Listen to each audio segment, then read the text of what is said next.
प्यारे बच्चों, आइए आज हम आपको पढ़ाते हैं ये कहानी।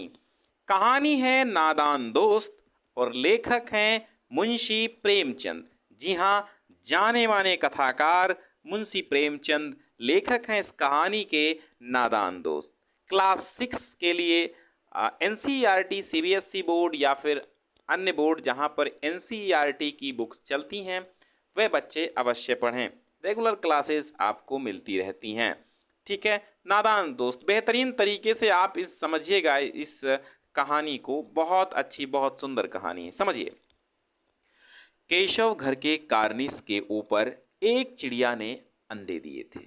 कहाँ दिए थे? केशव के घर के कार्निस के ऊपर। केशव और उसकी बहन श्यामा दोनों बड़े ध्यान से चिड़िया को वहां आते जाते देखा करते थे। सवेरे दोनों आंखें मलते कार्निस के सामने पहुंच जाते और चिड़ा और चिड़िया दोनों को वहां बैठे पाते। उनको देखने में दोनों बच्चों को न मालूम क्या मजा मिलता। दूध और जलेबी की सुध भी न रहती थी। दोनों के दिल में तरह तरह के सवाल उठते। अंडे कितने बड़े होंगे, किस रंग के होंगे, कितने होंगे, क्या खाते होंगे, उनमें से बच्चे किस तरह निकल आएंगे, बच्चों के पर कैसे निकलेंगे, घोंसला कैसा है। लेकिन इन बातों का जवाब देने वाला कोई नहीं। न अम्मा को घर के काम धंधों से फुर्सत मिलती थी, न बाबूजी को पढ़ने लिखने से। दोनों बच्चे आपस में ही सवाल जवाब करके अपने दिल को तसल्ली दे लिया करते थे। श्यामा कहती, क्यों भैया, बच्चे निकलकर फुर से उड़ जाएंगे। केशव विद्वानों जैसे गर्व से कहता, नहीं री पगली, पहले पर निकलेंगे, बगैर परों के बेचारे कैसे उड़ेंगे, है ना। श्यामा फिर कहती, बच्चों को क्या खिलाएगी बेचारी। केशव इस पेचीदा सवाल का जवाब कुछ न दे सकता था। इस तरह 3-4 दिन गुजर गए। दोनों बच्चों की जिज्ञासा दिन ब दिन बढ़ती गई। जिज्ञासा मतलब जानने की इच्छा। अंडों को देखने के लिए वे अधीर हो उठते। उन्होंने अनुमान लगाया कि अब जरूर बच्चे निकल आए होंगे। बच्चों के चारे का सवाल अब उनके सामने आ खड़ा हुआ था। चिड़िया बेचारी इतना दाना कहाँ पाएगी, सारे बच्चों का पेट भरे। गरीब बच्चे भूख के मारे चूं चूं करके मर जाएंगे। इस मुसीबत का अंदाजा करके दोनों घबरा उठे। दोनों ने फैसला किया कि कार्निस पर थोड़ा सा दाना रख दिया जाए। श्यामा खुश होकर बोली, तब तो चिड़ियों को चारे के लिए कहीं उड़कर न जाना पड़ेगा ना। केशव कहता है, नहीं, तब क्यों जाएंगी। श्यामा फिर कहती, क्यों भैया, बच्चों को धूप न लगती होगी क्या। केशव का ध्यान इस तकलीफ की तरफ न गया था। बोला, जरूर तकलीफ हो रही होगी, बेचारे प्यास के मारे तड़पते होंगे, ऊपर छाया भी तो कोई नहीं है। आखिर यही फैसला हुआ कि घोंसले के ऊपर कपड़े की छत बना देनी चाहिए। पानी की प्याली और थोड़े से चावल रख देने का प्रस्ताव भी स्वीकृत हो गया। दोनों बच्चे बड़े चाव से काम करने लगे। श्यामा माँ की आंख बचाकर मटके से चावल निकाल लाई। पहले मटके में चावल रखे जाते थे, मिट्टी के जो बर्तन होते थे। केशव ने पत्थर की प्याली का तेल चुपके से जमीन पर गिरा दिया और उसे खूब साफ करके उसमें पानी भरा। अब चांदनी के लिए कपड़ा कहाँ से आए? चांदनी मतलब उसको ऊपर का छप्पर बनाने के लिए। फिर ऊपर बगैर छड़ियों के कपड़ा ठहरेगा कैसे, और छड़ियां खड़ी होंगी कैसे? केशव बड़ी देर तक उधेड़बुन में रहा। उधेड़बुन मतलब कंफ्यूजन में रहा, यानी सोच विचार करता रहा। उधेड़बुन मतलब सोच विचार करना। आखिरकार उसने ये मुश्किल भी हल कर दी। श्यामा से बोला, जाकर कूड़ा फेंकने वाली टोकरी उठा लाओ, अम्मा जी को मत दिखाना। श्यामा, वो तो बीच से फटी हुई है, उसमें से धूप न जाएगी। केशव ने झुंझला कर कहा, तू टोकरी तो ला, मैं उसका सुराख बंद करने की कोई हिकमत निकालूंगा। हिकमत मतलब तरीका। श्यामा दौड़ कर गई और टोकरी उठा लाई। केशव ने उसके सुराख में थोड़ा सा कागज ठूंस दिया और तब टोकरी को एक टहनी से टिका कर बोला, देख, ऐसे ही घोंसले पर उसकी आड़ कर दूंगा, तब कैसे धूप आएगी। श्यामा ने दिल में सोचा, भैया कितने चालाक हैं।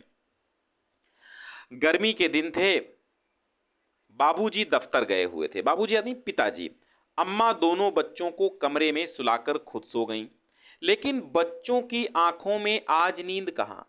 अम्मा जी को बहलाने के लिए दोनों दम रोके, आंखें बंद किए, मौके का इंतजार कर रहे थे। ज्यों ही मालूम हुआ कि अम्मा जी अच्छी तरह से सो गईं, दोनों चुपके से उठे और बहुत धीरे से दरवाजे की सिटकनी खोलकर बाहर निकल आए। अंडों की हिफाजत की तैयारियां होने लगीं।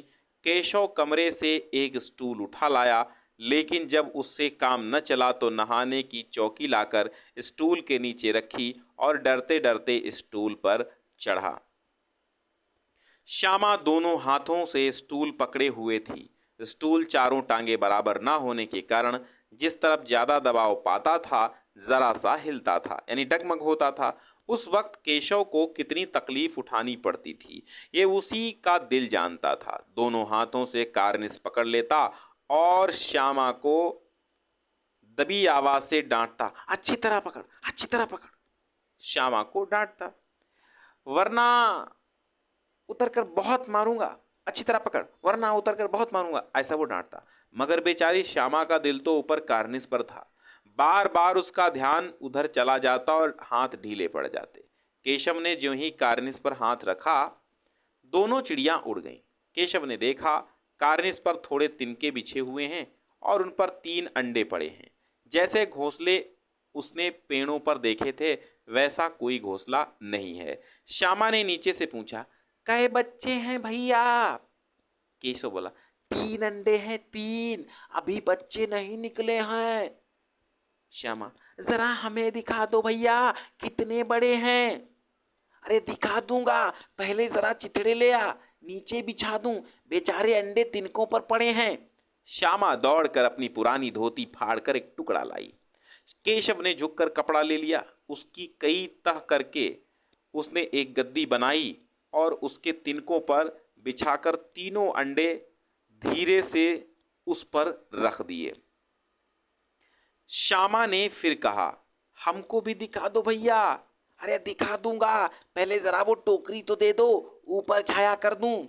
श्यामा ने टोकरी नीचे से थमा दी और बोली, अब तुम उतर आओ, मैं भी देख लूं। अबे धीमे धीमे बोल रहे थे क्योंकि कोई जान न जाए। केशव ने टोकरी को एक टहनी से टिकाकर कहा, जा दाना और पानी की प्याली ले आ, मैं उतर आऊं तो तुझे दिखा दूं। श्यामा प्याली और चावल भी लाई। केशव ने टोकरी के नीचे दोनों चीजें रख दी और आहिस्ता से उतर आया। श्यामा ने गिड़गिड़ा कर कहा, अब हमको भी चढ़ा दो भैया। तू गिर पड़ेगी। नहीं गिरूंगी, तुम नीचे से पकड़े रहना। केशव ने क्या कहा, ना भैया, कहीं तू गिरा पड़ी तो अम्मा जी मेरी चटनी ही कर डालेंगी, कहेंगी कि तूने ही चढ़ाया था। क्या करेगी देखकर। अब अंडे बड़े आराम से हैं, जब बच्चे निकलेंगे तो उनको पालेंगे।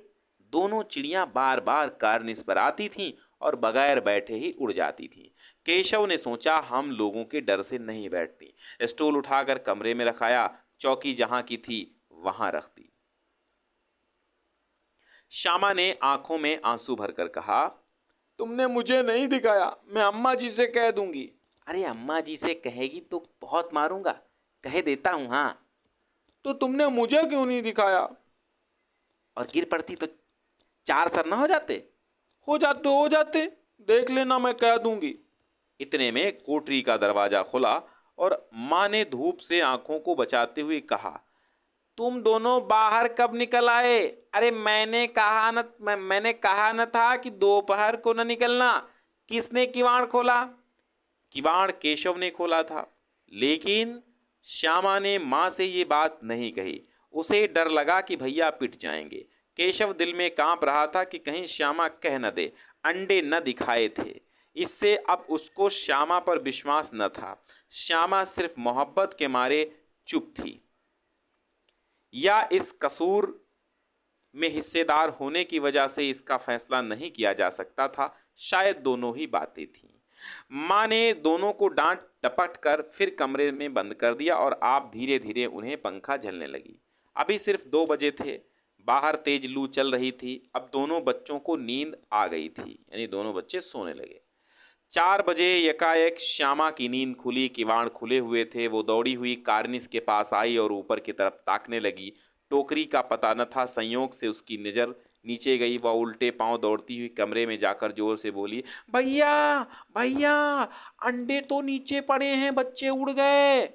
केशव घबरा कर उठा और दौड़ा हुआ बाहर आया तो क्या देखता है कि तीनों अंडे नीचे टूटे पड़े हैं और उनसे कोई चूने की सी चीज बाहर निकल आई है। पानी की प्याली भी एक तरफ टूटी पड़ी है। उसके चेहरे का रंग उड़ गया। सहमी हुई आंखों से जमीन की तरफ देखने लगा। श्यामा ने पूछा, बच्चे कहाँ उड़ गए भैया? केशव ने करुण स्वर में कहा, अंडे तो फूट गए। श्यामा, और बच्चे कहाँ गए? तेरे सर में देखती नहीं है, अंडों में से उजला उजला पानी निकल आया है। वही तो 2-4 दिन में बच्चे बन जाते। माँ ने सोटी हाथ में लिए हुए पूछा, तुम दोनों वहां धूप में क्या कर रहे हो? श्यामा ने कहा, अम्मा जी, चिड़िया के अंडे फूटे पड़े हैं। माँ ने आकर टूटे हुए अंडों को देखा और गुस्से से बोली, तुम लोगों ने अंडों को छुआ होगा। अब तो श्यामा को भैया पर जरा भी तरस ना आया। उसी ने शायद अंडों को इस तरह रख दिया कि वह नीचे गिर पड़े। इसकी उसे सजा मिलनी चाहिए। बोली, इन्होंने अंडों को छेड़ा था अम्मा जी। माँ ने केशव से पूछा, क्यों रे?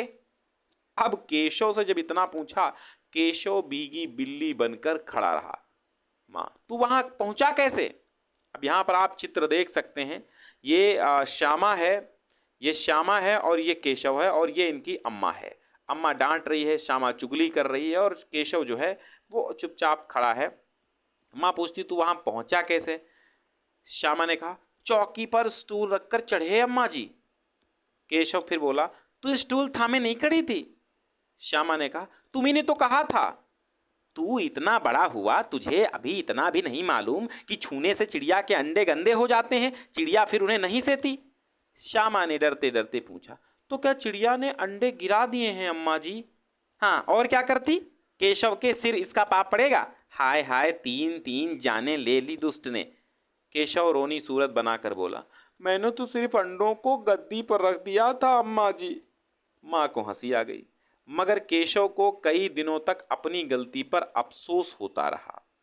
अंडों की हिफाजत करने के जोग में उसने उसका सत्यानाश कर डाला। इसे याद कर वह कभी कभी रो पड़ता था। दोनों चिड़िया वहां फिर न दिखाई दी। मुंशी प्रेमचंद की यह कहानी आपको कैसी लगी कमेंट बॉक्स में लिखिए। अगर आपको हमारे वीडियोस अच्छे लग रहे हैं तो मैं आपको और ढेर सारे चैप्टर्स पढ़ा दूंगा, आपके लिए अभ्यास प्रश्न भी लेकर के आऊँगा। ठीक है, तो बच्चों ये कहानी कैसी लगी, नादान दोस्त? अब इसमें आपको शिक्षा यह मिलती है कि जिस चीज़ के बारे में हमें जानकारी न हो उन पर हाथ नहीं लगाना चाहिए, उसमें हमें कोई भी शरारत नहीं करनी चाहिए। अफसोस रहा, नादान दोस्त थे, उनको इतनी जानकारी नहीं थी। चिड़िया के दोस्त थे लेकिन वो नादान थे, तो उनको इतनी जानकारी नहीं थी।